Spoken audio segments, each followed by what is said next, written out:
Today I get to drive a supercar, more specifically the 2014 Audi R8 V10 Spyder. Now the biggest news for the 2014 R8 refresh was the introduction of S-Tronic, which replaced R-Tronic. If you don't know what those things mean, 7-speed dual clutch is a new transmission replacing the old single clutch. Now single clutches have a lot of deficiencies. They can shift pretty quickly. For example, in the Lamborghini Aventador, that ISR will throw off really fast shifts, but they are not smooth or refined.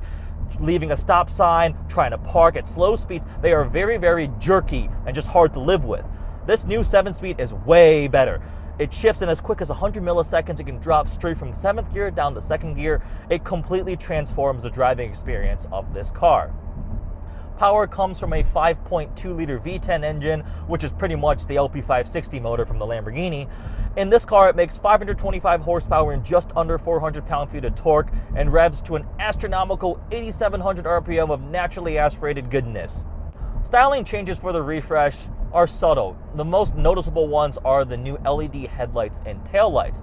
When this refresh first came out, I will admit that I still like the first gen more, but as time has gone on, it's grown on me. I think that with these LED headlights and taillights, this design looks a little more modern, and I think as time goes on, it will age a lot better.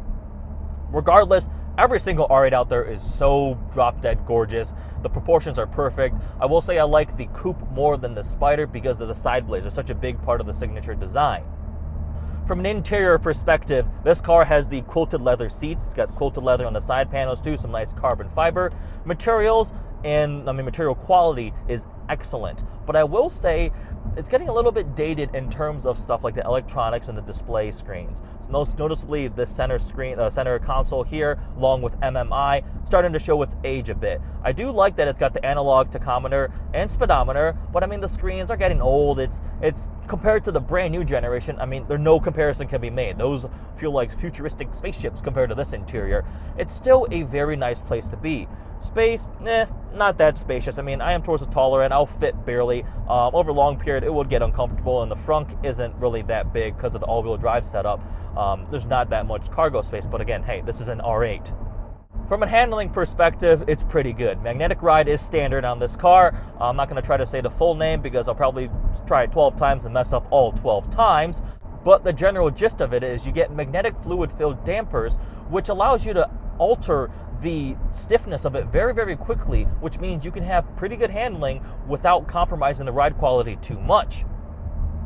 Now, handling-wise, I don't think the R8 V10 Spyder buyer is as concerned about that, because if you really are going to go track your car all the time, you're going to be getting the R8 Plus, the V10 Plus, which has a few more of the track toys and higher power too.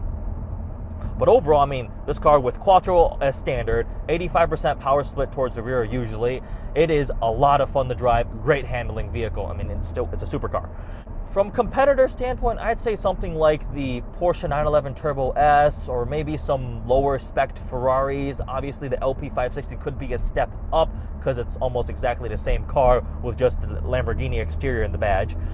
But right now, you can get these cars from the value standpoint for right around 125 to 150 grand for a 1415. So the refreshed R8 V10, when they're all really low miles, and that's a hell of a lot of car for the money.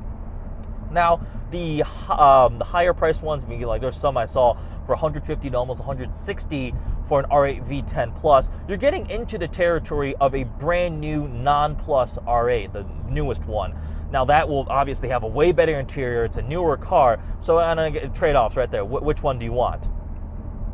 This is an awesome car for the money. You get a supercar, you get the Audi name, you get the looks, the performance.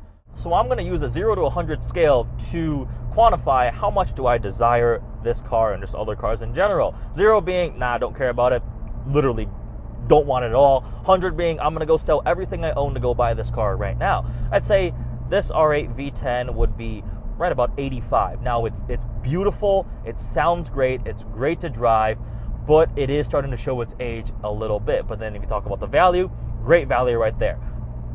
If you want a decently reliable, exotic car that is practical and not too over-the-top shouty, but still gives you a lot of the benefits of a supercar, this is hard to beat.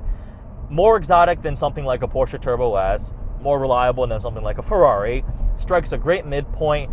The R8 is, kind of pioneered this budget supercar category, and especially in the pre-owned market, these cars with low miles are hard to beat.